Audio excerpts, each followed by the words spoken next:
Good morning.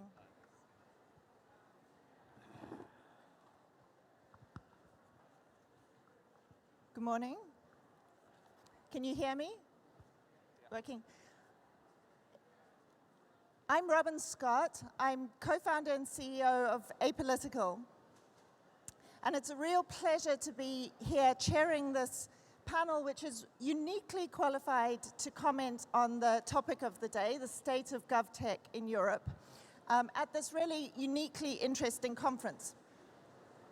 Now, the bios of our panelists kind of speak for themselves, so I'm not going to introduce them by that.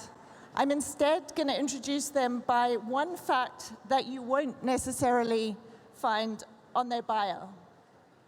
So, to start off with, we have Angel Gurria, who before becoming Secretary General of the OECD, taught shorthand, back in the day when shorthand was a thing. We then have Brian Duffy, who during his role as CEO of EMEA for SAP, managed to persuade Imagine Dragons, a band he's a fan of, to launch a song to raise money for UNHCR. Is that correct? We have Andrus Ansip, Vice President of the European Commission, who a long time ago also used to run a community radio station, which I gather gave you lots of insights about citizen engagement. And last but not least, with perhaps the most dramatic introductory fact, we have Oliver Dowden, Minister for Digital Government in the UK, who once was a Japanese kabuki theater performer, sword and all. Picture that for a moment.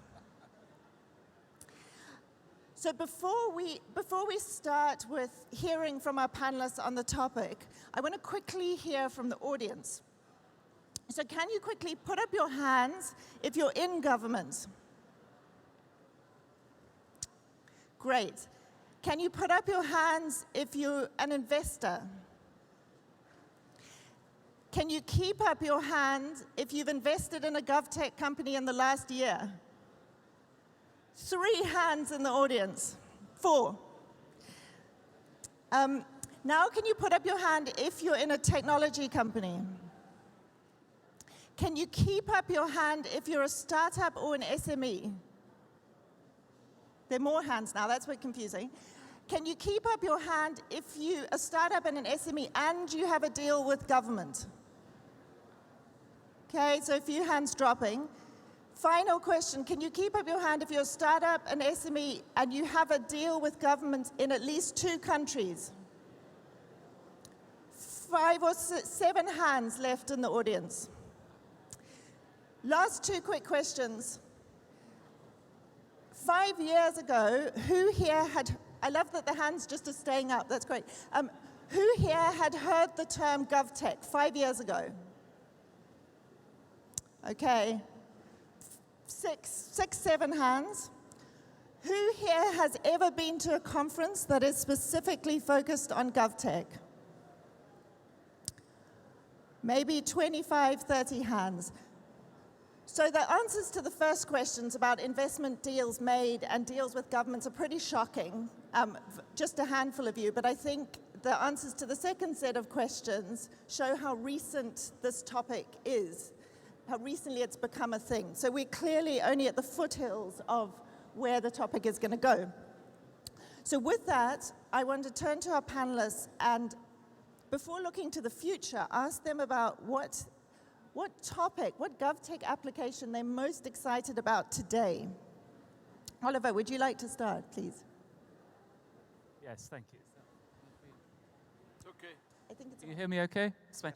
So the thing that I'm really excited about, what we've done in the UK is we've set up a fund called the GovTech Challenge Fund, and it asks parts of government to come up with problems they're having challenges solving, and then we go out to market to companies and say, can you help us solve it? And we've done it with lots of different things. For example, we've tried to find out how we can identify Daesh imagery online. We're quite good at capturing video images, but not still images. So how can we use AI to do that? But one that's really caught my attention is some of you may be aware that in the UK we had two very tragic incidents last year. We had the Grenfell Tower fire, where we lost many hundreds of lives, and we had the Manchester Arena bombings. And in both of those, firefighters and rescue services are being put into very difficult and hostile environments where it's very hard to find your way about. There's smoke, there's confusion, there's panic. So we're looking at how we can use a whole range of technologies for us to understand where firefighters are in a dangerous building, and for them to know where each other are, so they're completely linked up, whether that's using communication technology, whether that's using geospatial technology, whether that's using the ability to sort of plot paths around the buildings. I think that's a really interesting area, whereby what we're actually doing is talking about not technology in the abstract, but how do we do the most fundamental things the government has to do: protect its citizens and protect those who put their lives on the line on behalf of their government. Great. What's your favorite application of GovTech today? The thing that makes you most excited? I have many of those favorite applications, but I think the basis for really effective e-government solutions is digital identity. And I can say digital identity, my EID is my favorite e-government or digital application dealing with the governmental issues. Because without digital identities, it's very difficult to provide public services in a very efficient way. So I'm Estonian, everybody knows about Estonia, I think because of e-Estonia. We launched our smart ID cards many years ago already, but during the 6 years, people, they gave only 1 million digital signatures. And then we introduced once only principle on the level of the government, and it gave real boost on usage of digital identities by our people. Now, Estonians, they are signing digitally at least once per week. So it works. When thinking about some other e-governmental solutions, for example, e-procurement, it's a very efficient solution. In Sweden, for example, when they launched the e-procurement system, then they said that it was possible to save even 20% of their expenditures just because of e-procurement. But basis for e-procurement solutions is also e-identity, e-signature. But unfortunately, in Europe, as cross-border service, it does not work. We launched our e-IDAS, which allows mutual recognition of digital identities, but only 6 countries, they notified their digital identities. Another 3, they are in process, including UK, but we have 28 EU member states. How it will be possible by our citizens, for example, to get access to some kind of digital services in some other countries, e-prescriptions, e-procurement, whatever. Basis for this is digital identity. Thank you. So enabling ideas, a GovTech fund, digital identity, which unlocks so many other things. Brian, what's your favorite? Sure. Well, at SAP, we have over 400,000 customers around the world. We spend a lot of time partnering both with customers in the private sector and the public sector. And I think the one common theme around the world today is, despite the differences that we have as organizations or as governments, the challenges that we face are the same across the world. And when I look at the work that we're doing, for example, with the state of Indiana in the United States or with the federal government in Belgium, we're doing great work whereby we're allowing these public sectors to harness the data that they have and to actually use that data for good. And I think in the world today, there's a lot of fear around how companies are going to use data and how it is going to be utilized by third parties. But when we actually look at the power that is in that data, and that the data which is available today is actually the gold dust to many companies and to the public sector also, specifically in the case of the state of Indiana, whereby they are using big data analytics to crunch the data and effectively reduce the situations of child mortality rate. When we look at how they are harnessing that data, it really lets you think about the other opportunities which other public sectors around the world have today to actually tap into, harness that data, both for good for the citizens and for the governments in the world today. Just a quick follow-on to that, because it comes up again and again. Has the issue of bias in the data arisen when you've been working with them and correcting for that bias? Yeah, I think when we harness huge amounts of data, depending on the situation, obviously we can have algorithms which are going to be producing certain results. At the same time, there may be situations where where the systems may have bias, and at that point in time, it's very important that we leave the human to have the final decision in regards to, regards to the final decision if it's to do with pay equity, et cetera, et cetera. So obviously, it could arise through the system. That's why we would leave the final decision to a human very often. And are you hearing that as a request coming from government to remove bias, or is that something you're volunteering? I think the request is coming from government, and the request is also coming from private companies around the world, that it is of paramount importance today for the world that we live in that bias is completely removed from the workplace, if that is in private sector or in public sector. Great.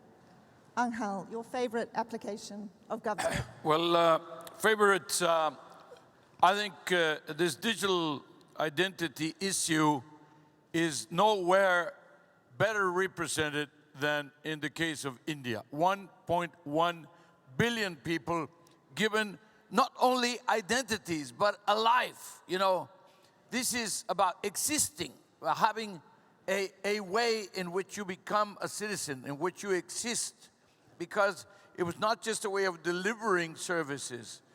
They really did not have an address. They didn't have many of the hundreds of millions because of the poverty situation. And now they can have services delivered to them. It's a dramatic change. It's incorporating them to the market, etc. The second is in the UK, actually. It's about intelligent eligibility for benefits. In the UK, billions of pounds go uncollected every year because people don't know how to do it, because people think it's too cumbersome, or because of the stigma that some people may not want to be claiming the benefits because they look like they're poor or something like that.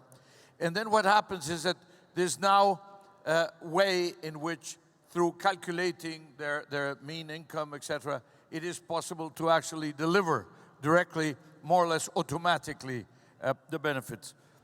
Then there's very basic things: potholes, services in the city, street lights that are, not lightning, that are not working, etc.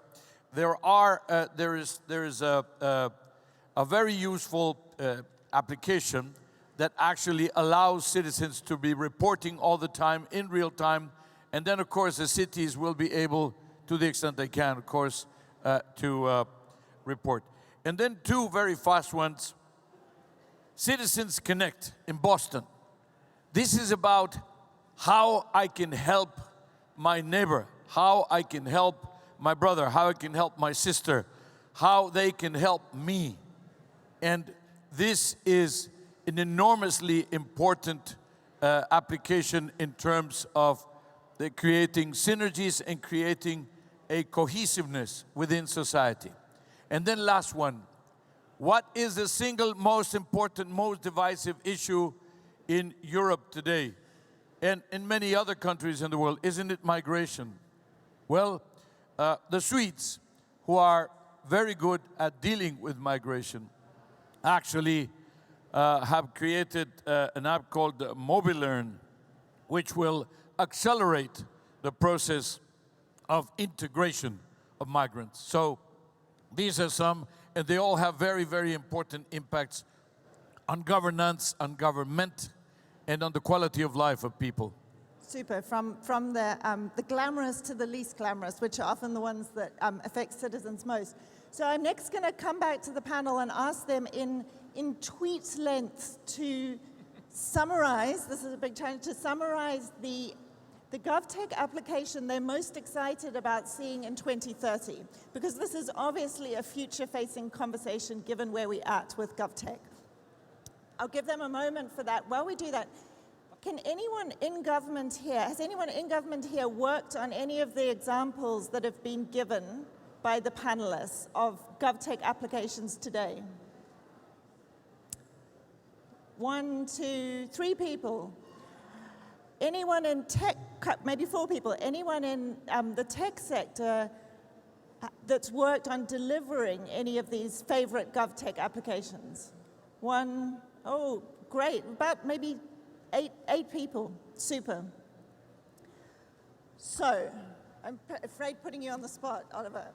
What's your vision for GovTech in 2030? One example. Well, maybe I can take tweet length as being 140 words rather than 140 characters. But I think in the Western world, we all share the common problem, is a great thing, that we have aging populations. And I think that looking forward in the next decade or so, how we use tech to address that, whether that's identifying long-term illnesses. For example, we expect higher rates of cancer, using AI to help in the diagnosis process, working alongside clinicians, or whether it's tackling things like loneliness. Increasingly, we have an aging population who are on their own. Often we think of tech as somehow being alienating, but I think it's a way of allowing people to connect with one another, and is a brilliant way of tackling loneliness in old age. So there's a couple of ideas. Super, thank you. Yeah, I'm so sorry. 30 years, it's so long period of time. I don't think I'm able to predict what will happen at that time. Even those people who invented internet, they didn't know 10 years before they did it, really, that they will do that. Nuclear bomb, the same story. A couple of years before we got nuclear bomb, we didn't know that it will happen. Well, if I have to provide something, then I would like to say that I still believe that at that time, privacy of our people will be well protected. And at the same time, all our developers, creators, businesses, they will get access to data. They can create new solutions based on also governmental data, and everybody will benefit from that. I fully agree. In health sector, for example, there are huge opportunities to provide individual services to all our citizens, but providing those services based also on AI, we have to protect everybody's privacy. So seamless privacy, excellent. Brian. So maybe the tweet would be governments fueled by technology, putting citizens first, second, and third. Excellent.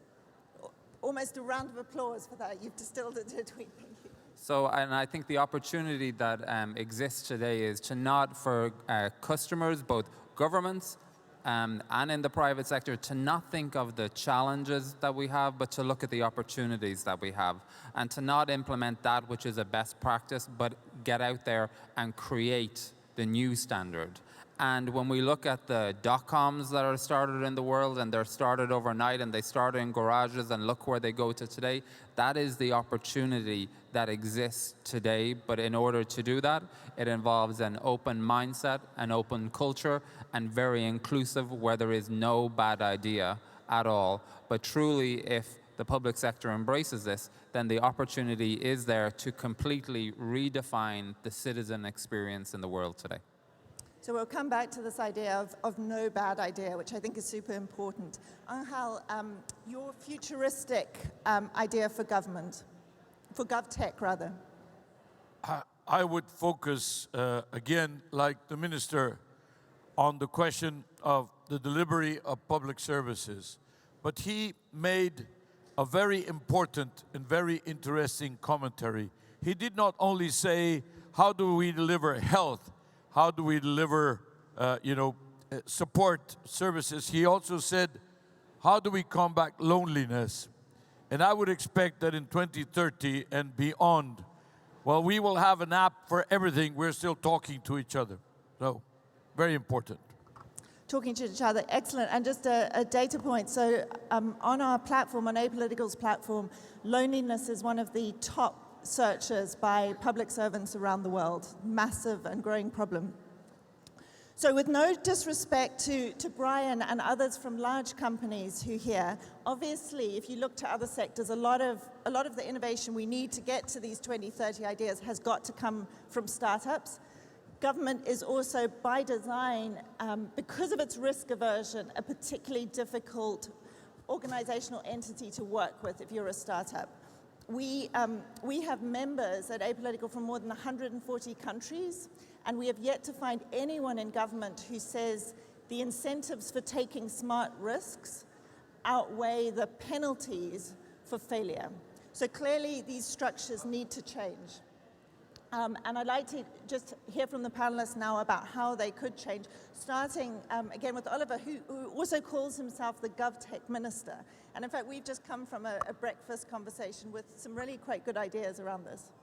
Well, actually, we're very fortunate in the United Kingdom, because one of the things we started doing in 2010 was taking areas of things that government does common across different areas and unifying it. So rather than, for example, having a commercial team in the Home Office and the Welfare Department and the Foreign Office, and then a digital team in each of those departments, we said, let's create a common so-called functionality whereby we can have a common procurement across government, and we can have a common tech strategy across government. And I'm the minister responsible for those common functionalities. And actually, I think there's a lot of synergy between the procurement side and the tech side. And I think what we've got to look at is how we procure smarter. And a few things that already strike me, I've been a minister for the past year or so. How do we build innovation into the procurement process? Because too often, we take an existing contract and we re-let it again, possibly at a lower price. We're not asking, what is the contract trying to deliver fundamentally? What is the outcome we want for the citizen? So how do we have, first of all, earlier pre-engagement as we design the procurement? So how do we consult softly with firms to understand what sort of things we should be trying to get to in the first place? Secondly, how do we allow for failure? Because not everything is going to work. We can't say that a project has been a disaster just because it doesn't go wrong right at the first iteration. We'd never have any of these great advances in tech if that was the approach we took. And thirdly, how do we just innovate in terms of our overall procurement approach? So I mentioned the GovTech challenge earlier. I think having a sort of competition-based process whereby we ask public servants to identify the problems and then challenge the private sector to come up with the solutions initially before we then go to full-scale procurement is a great way of doing it. And I'd certainly be looking over the coming months and years at scaling up the GovTech challenge to a much larger fund so we can start talking about more fundamental challenges that government faces, particularly in the United Kingdom. Just building briefly on that, one interesting example given at this breakfast conversation was of a department procuring innovative solutions which specifically said even if 40% of what we bring in-house fails, we have still succeeded. So they were allowing for that degree of failure as a necessity. Andres, how can Europe help startups work with government? Generally speaking, we have to create a digital single market in Europe, and it will help especially startups. Big service providers, big players, they are able to understand about 28 different sets of rules, but for startups, it's practically impossible. And if we will continue with fragmented Europe, then we will send a really bad message to our startups. Stay at home, or go to the United States, where there is a huge single market with more than 300 million healthy customers. And we don't want to send that kind of message to our startups. We have to create digital single market. But our governments, I think they have to open data for startups, for our small and medium-sized businesses, for businesses more generally. Today, Prime Minister Trudeau, when speaking about artificial intelligence, mentioned also data. How to get access to data, this is a really crucial question for European startups. As we know, in China they have huge data sets, 1.3 million images, not only portraits, but also profiles and from different angles. And this way, of course, it's much easier to create facial recognition systems based on AI. In the United States, they have Google, Amazon, Facebook. They have huge data sets to teach their computers. So even when thinking about cloud services, this area is highly developed here in Europe. Then 50% of those volumes provided here in Europe, they are provided by Amazon, by Microsoft, by IBM. Once again, it means they have also our data, and they have data sets to teach their computers. So even when thinking about our hospitals, then those global service providers, as a rule, they are able to provide services with higher quality and lower prices, and they will get data. Now, when they will not get access to some kind of data sets in some hospitals, for example, then it's about another data set for them. But from where our startups have to get access to data, this is a question. And to provide access to data, we launched a free flow of data proposal. Situation in Europe is not good at all. We already have 56 different rules in 21 EU member states dealing with forceful data localizations. We launched our public sector information proposal in London. Public transportation opened 200 data sets online, and they were able to benefit thanks to 14,400 developers, 100 million British pounds a year. So, public sector information proposal is something we all have to deal in a very serious way. This is definitely needed, especially for European startups, but more generally for all our people. And can I ask, has GDPR made that vision of cross-European data access more difficult? Yes, I think GDPR is a success story. When something went wrong, then something went wrong in communications. Because when law firms they started to sell their advice, they were too much focused on those penalties. On 20 million euros somebody has to pay if they will not follow strictly those rules. General data protection regulation, it's an average from all those data protection rules we had in our 28 member states. We had General Data Protection Directive, but the implementation of this directive was different in 28 different member states. And once again, especially for startups, it was practically impossible to understand about those different 28 sets of rules in different member states. Now there is one set of rules. And it's not so that those rules are somehow artificially strict rules. This is an average, as I said, from all those rules we already had in the European Union.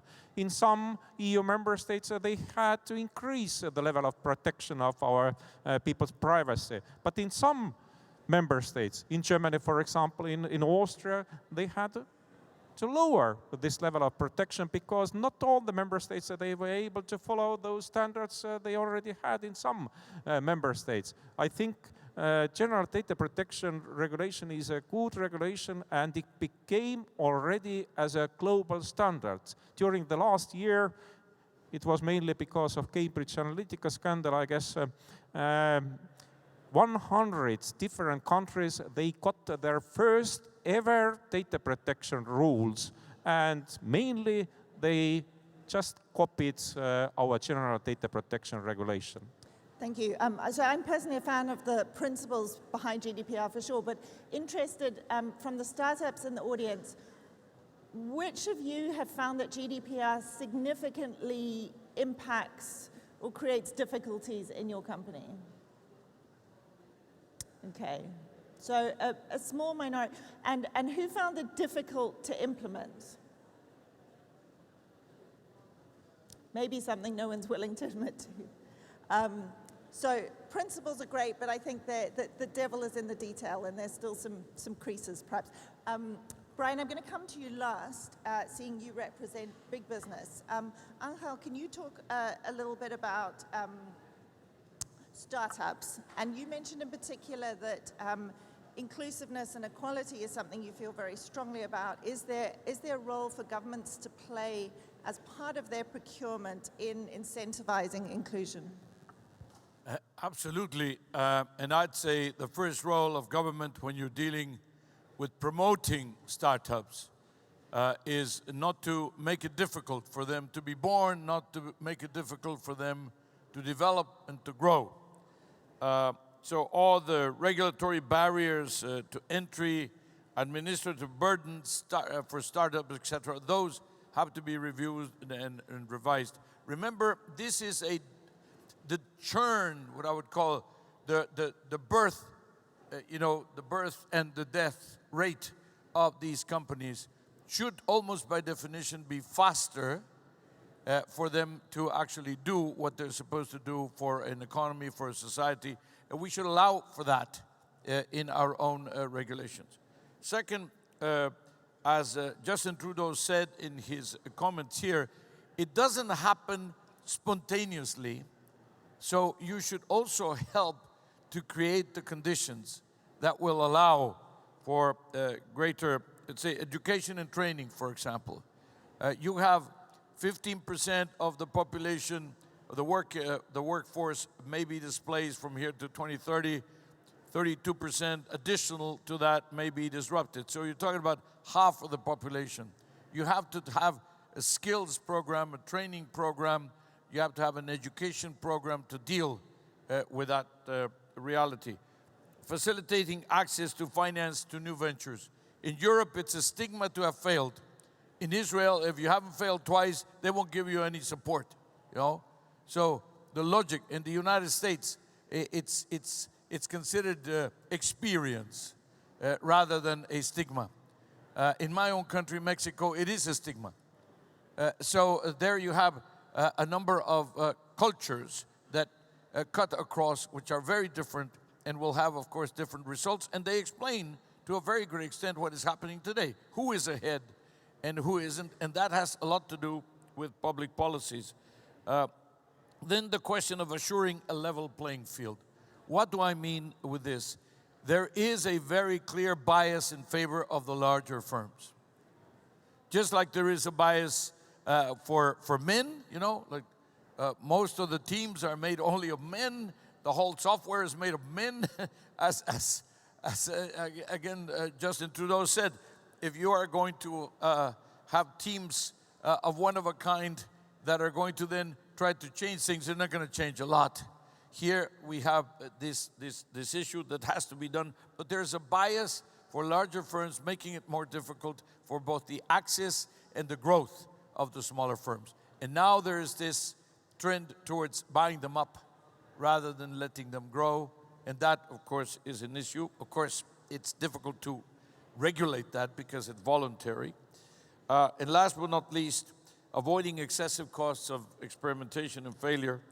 In particular, this has to do with a churn again.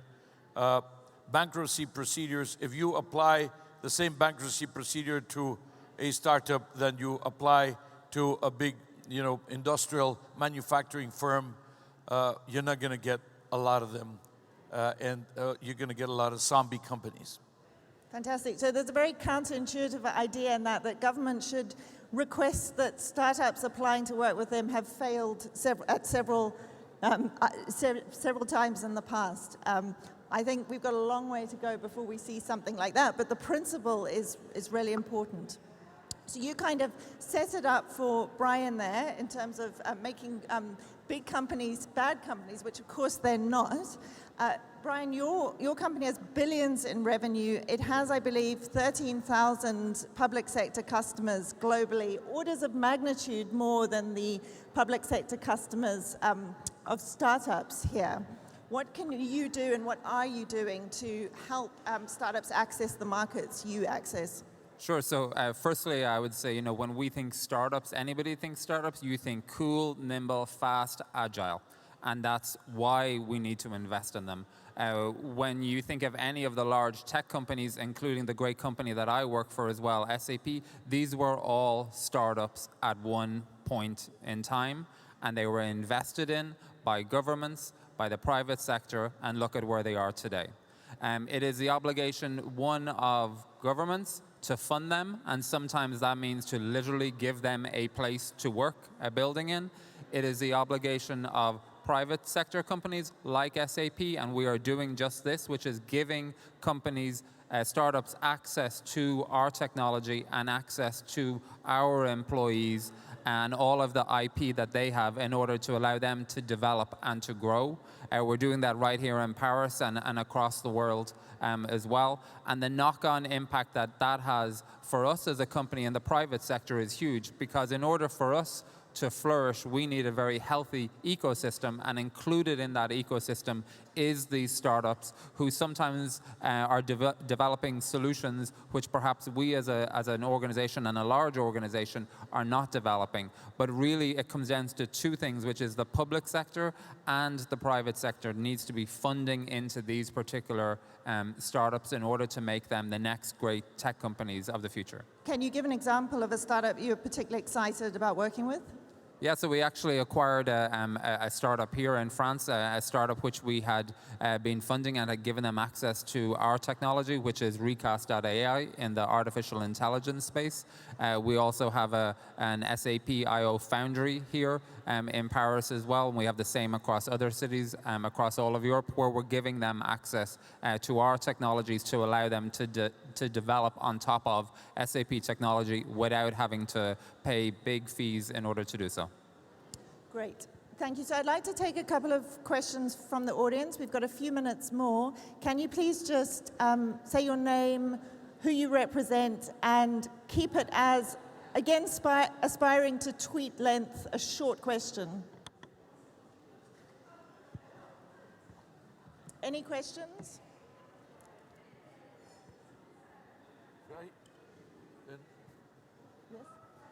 Well, in the absence of questions, let me just add a comment.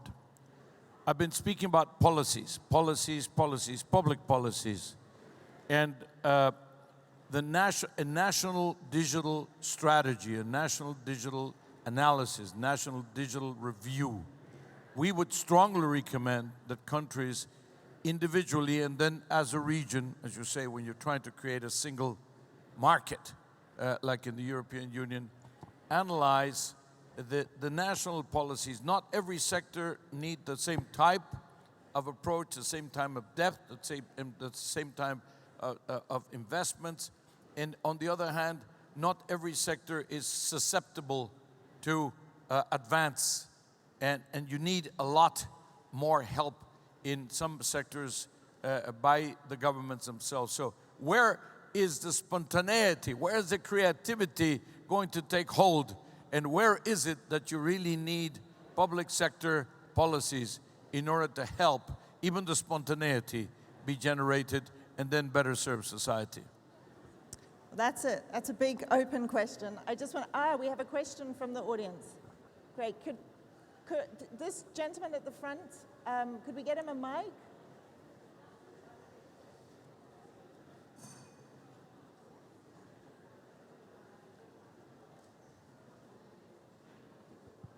Can you hear me? Can you hear me? Yes. So good morning. My name is Ziv Tirosh. I'm from Israel, from a startup named Refunded. We are digitalizing VAT refunds for tourists, working with governments already in 2 countries, by the way, like you asked before. And I have one question. Startups swim in a sea of uncertainty. And at early stages, that's the way it is. There are many, many questions unanswered. Government hates uncertainty. So how can that be gapped by governments who are interested in the very early stage ideas? Thank you. Oliver, can you comment on that? So this is the question of how we bridge the uncertainty gap for governments. I think you have to build, as a government, you are responsible because you're spending taxpayers' money. So I think you have to ensure that you build in the uncertainty, so you sort of quantify the uncertainty that you're willing to take within the procurement system. So that's why I think having competitive-based procurement, where you have a fund of money, whether it's, say, a £100 million challenge fund, you say, we're going to use that £100 million challenge fund essentially to play with, to try and find different innovative solutions for government. And that's the extent of our sort of liability. I think the problem comes if you expect procurers within government departments to take risks on multi-billion dollar or multi-billion pound contracts. So making sure that government understands the degree of risk it's taking. Actually, we found in the United Kingdom, as I said, with the GovTech Challenge Fund, that sort of freed up areas of government to think, well, what is the innovative thing we want to do? We know that the Treasury in the United Kingdom is going to say, we accept you're going to spend this amount of money in a more innovative way. We accept there may be a degree of failure with that, and that's encouraged innovation. But I think also that one of the big things we have to get right is cultural change. Still too much, I don't know whether it's the case in other countries, but in the United Kingdom, a civil servant who takes a risk on a procurement, if it goes well, they're unlikely to get the degree of reward that they would in the private sector. And if it goes badly, they fear that they're going to get punished or ultimately fired. And you get back to the old analogy of saying, nobody ever got fired for hiring a certain very large American company. And we need to make sure that that isn't the culture that pervades. And I think it's a combination of the resources and getting that cultural change right, which is why, to the point you were making earlier, I've announced that we'll be producing a government innovation strategy for the beginning of next year that will feed into the government spending review process, our 3-year annual budget, so we can link the innovation to the spending. But we also need to ensure that as we do that process, we think as a government about what we're doing well within government and match that across what we're doing well and what is being done well in the private sector, and actually have a sort of a proper system of thinking about it, because what I find lots of public servants want to understand the parameters in which they can operate doing this. For sure, and I think there also needs to be more movement between the two sectors. So when you have your exit, go and work in government. I think that would help a lot too. I want to be super respectful of the time. We are out of time. I'm afraid the questions didn't come fast enough. So I'm going to ask our panelists just to close now with one word that encapsulates how they feel about GovTech after this discussion. One word. Please. Excited. Efficient. Efficient. Hopeful. Hopeful. Indispensable. Fantastic. Mine is early. Thank you all very much. A round of applause, please, for the panelists.